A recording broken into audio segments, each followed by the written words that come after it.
One day is gonna be the day that we march to St. Petersburg. By now, you should have realized that feudalism doesn't work. With an expanded population, new unknown diseases rise, causing devastating problems for every country around the globe. The introduction of malaria, tuberculosis, and cholera brought upon poverty and mass death in societies. Emergent epidemic diseases such as the 1918 influenza epidemic, Ebola, HIV, and AIDS had greatly impacted the world. Lifestyles had begun to change due to people being affected by diabetes, heart disease, and Alzheimer's. With World War II coming about, new weaponry had been made affecting the tide of battles and causing massive demographic changes as seen in the atomic bomb. To go in depth about the newfound diseases in the 20th century, here is Professor Mena from Harvard. Thank you, Ronald. Hi, I'm Professor Mena, and some of the most prominent diseases of the 20th century were malaria, TB, and cholera.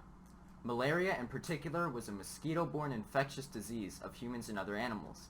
This disease had hit America greatly during World War II.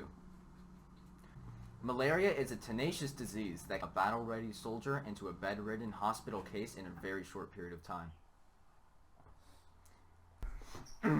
TB is an infectious disease that typically attacks the lungs. By the beginning of the 19th century, tuberculosis, or consumption, had killed 1 in 7 of all people that have ever lived. Victims suffered from hacking, bloody coughs, deliberating pain in their lungs, and fatigue. Then after many deaths and a few decades, the medical community finally accepted it as a disease and treatment methods had started to develop. Now, signing off to Scott. Thank you, Mena. Cholera spreads through drinking water or food contaminated by the bacterium Vibrio cholerae. Large epidemics often stem from water supplies contaminated by fecal matter. At the time, Nepal was suffering a cholera outbreak, and the peacekeepers are suspected to have transmitted the disease through their waste. When talking about diseases of the 20th century, there had also been emergent epidemic diseases such as the Spanish flu associated with the 1918 influenza epidemic. The 1918 flu pandemic occurred during World War I. Close quarters and massive troop movements helped to fuel the spread of the disease. To discuss about other epidemics, I'd like to introduce Dr. Abdul Rakesh Jabbar III. Hi.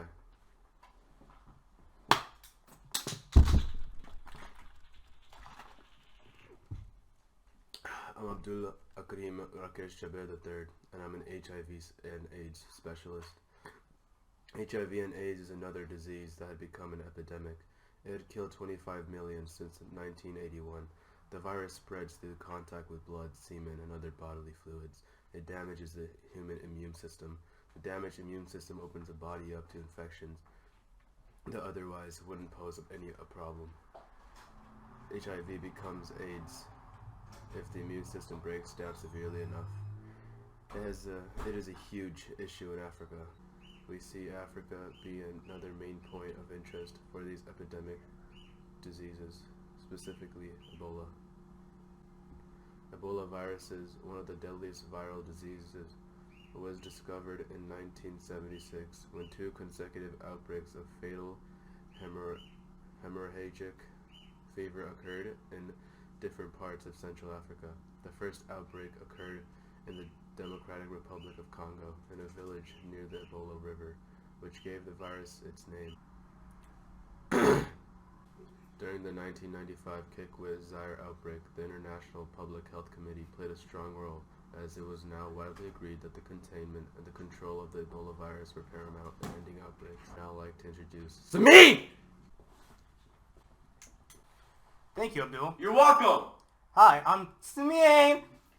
Diabetes, heart disease, and Alzheimer's all became diseases common in industrialized nations because people there had a raised life expectancy, surplus food, and unnatural modified foods. Diabetes in particular was prominent in children. The increase of childhood type 1 diabetes increased worldwide in the closing decades of the 20th century, but the origins of this increase are poorly documented.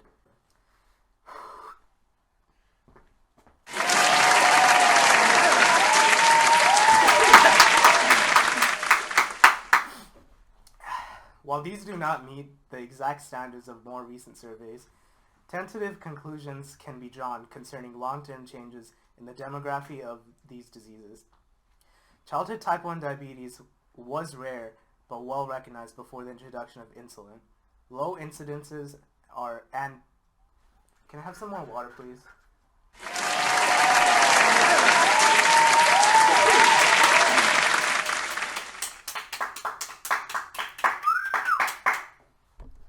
Low incidence and prevalence rates were recorded in several countries over the period 1920 to 1950, and one carefully performed study showed no change in childhood incidence over the period 1925 to 1955.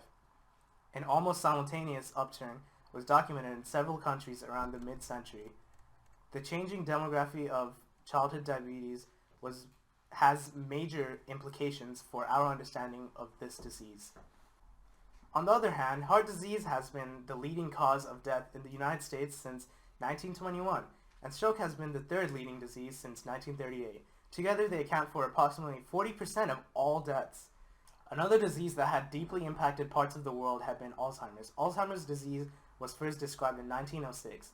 In the centuries since then, scientists have made remarkable strides in understanding how Alzheimer's affects the brain and learning how to make life better for affected individuals and families. Veering off the topic of disease, I'd like to introduce Professor Aden.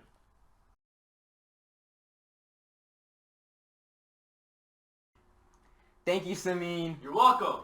Did you know that new technology increased casualties, making the 20th century one of the bloodiest ones?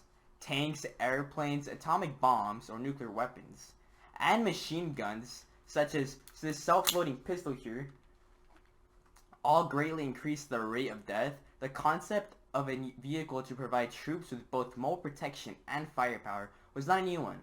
During the First World War, the increasing availability of the internal combustion engine, armor plate, and the continuous track, as well as the problem of trench warfare, combined to facilitate the production of the tank. The first official photograph taken of a tank going to action was at the Battle of Flares-Courcelette on the 15th of September 1916. The tank is a Mark I, with a steering tail at the rear of the vehicle that has appeared in many later models. The early tanks were slow and unreliable, shown by the fact that of the 49 tanks deployed on the battlefield, only 25 actually moved forward at the start. Land vehicles were not only militarized vehicles, as the fighter plane had been invented as well. The newly invented airplane entered World War I as an observer of enemy activity. The importance of the information gathered by this new technological innovation was made evident to all the belligerents and in the opening days of conflict. The equal importance of preventing the enemy from accomplishing its mission was also apparent.